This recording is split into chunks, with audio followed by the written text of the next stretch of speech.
to you today about this sermon title.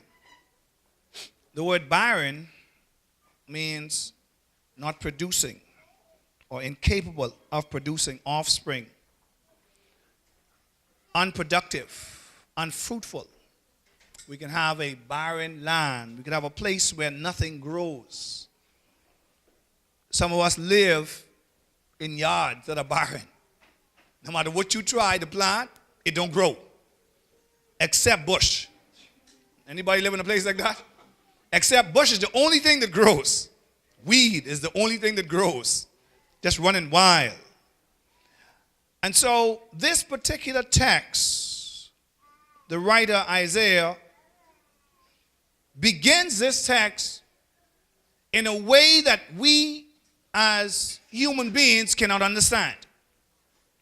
And as I continue to read this text over and over, I was trying to understand how in the world he could begin a text by saying the word, sing, O barren. The first three words of this text don't even go together, Monique. Because if it had started, cry, O barren, it would make sense to us, Charmaine, because you would say that once you're barren, that's a state of mind, that's a state of being, and so nobody really wants to sing when they're barren. Especially if you like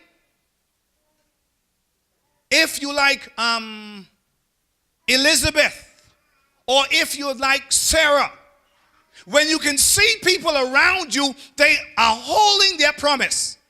And sometimes when people hold their promise, they go out their way to show you what they have. They go out their way to show you, I'm carrying what I was impregnated with. You're trying to hold that dream, and they go out their way to show you, well, I got mine. The Bible says that Sarah told Abraham, the sin is on me that I told you to go in to Hagar. Because now that she has become pregnant, she now is flaunting it in my face. Anybody has ever flaunted their dream or the drive that they have, the ability, whatever they push for, they have in their hand, and they just flaunt it in your face. They know that you can't do any better at this point. And so they make it up in their mind that they will pass by Yolanda and show you, you trying to have a baby, you can't have one. And they pass by holding theirs high. They may say something like, hey, coochie, coochie, coo. Hey, baby. And you sit there, and the first thing comes to your mind is the fact that I'm trying to conceive.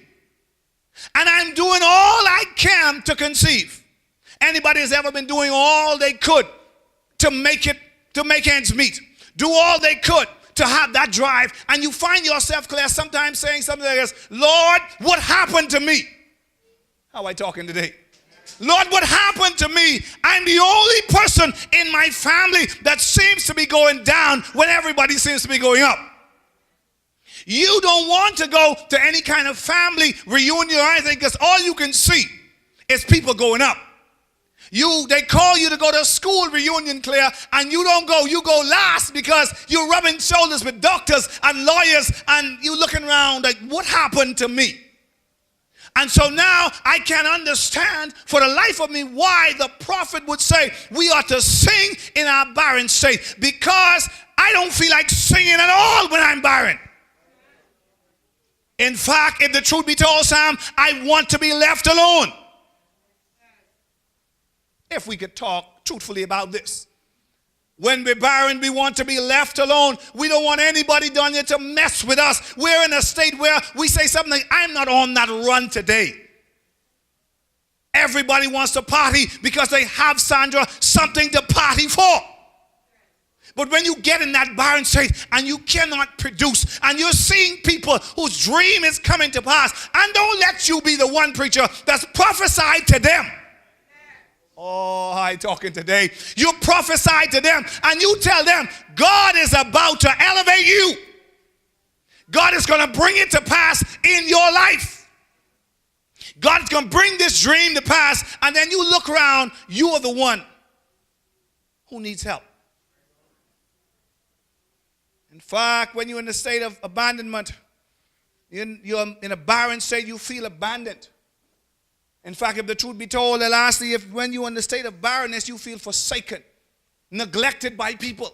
In fact, you feel forsaken by God because it don't seem like God even talking to you in your barren state. Because you're asking him the question, how long? Anybody ever ask God, how long? How much longer am I going to go through this? How much longer am I going to go through this? Hereto therefore, Shamin said, God, get me out of this mess. How long am I going to go through this? I'm doing my best to push and to be the best person I can be. How long, Lord? It seems like you even ain't talking to me. Sometimes we feel like Jesus on the cross and we say, Father, my Father, why hast thou forsaken me? Because I'm in a place where I am barren. I don't feel like singing. In fact, if the truth be told, I don't feel like going to church. How am I talking today? I don't feel like going to church. I don't feel like being around church folks. I don't feel like singing because we're going to sing these prayer songs and I'm in a state where I'm not on that run today because my heart is heavy. I can't do what I want to do today. In fact, the issue here with being barren is Jesus said in John chapter 15 and verse 8. Go to John 15 and verse 8. Let's see the bad thing here when you're barren. It says, herein is my Father glorified, that you bear fruit. That you bear. God has called us to bear fruit in our life. The offspring of our life should draw men to him. But when we get to a place, Donya, when we're not bearing fruit, it is frustrating, Sean. It's frustrating. Look at verse 16. Verse 16 says, ye have not chosen me, but I have chosen you and ordained you that ye should go and bring forth fruit. And so the definition of living a fulfilled life is for us to bring forth fruit. But there are times that we get to these dry patches of our life, these dry areas of our life where nothing seems to grow. We feel abandoned by God. Today I came to talk to you about two areas of life that we can be barren in. Two different types of barrenness. Some of us have been recently barren. Some of us know how to bring forth fruit and get fruit, but some of us now has hit a patch in our life, Sister Renee, where there's nothing happening right now.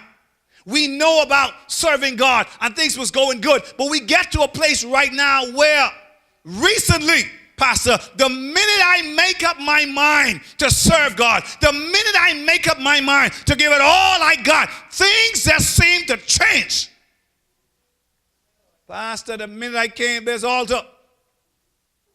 In fact, that's why I'm in the church in a couple of months, Pastor, because the last time I've been to this altar and I say, all to Jesus, I surrender, all hell break loose in my life. Who am I talking to today? The last time I came to the altar and I surrendered and tears came down my right eye. You know I serious when it come down my right eye. I mean, if I only cry on my left, I ain't serious at all. I ain't serious. But if it come out my right eye, I'm really serious. And God knows it came out the right side of my right eye that day. And right after that, the minute I walked from that altar, somebody rubbed me the wrong way. Seemed like all hell break loose in my life. So things were good before I came to Christ. But now I'm recently barren. All hell is breaking loose in my life.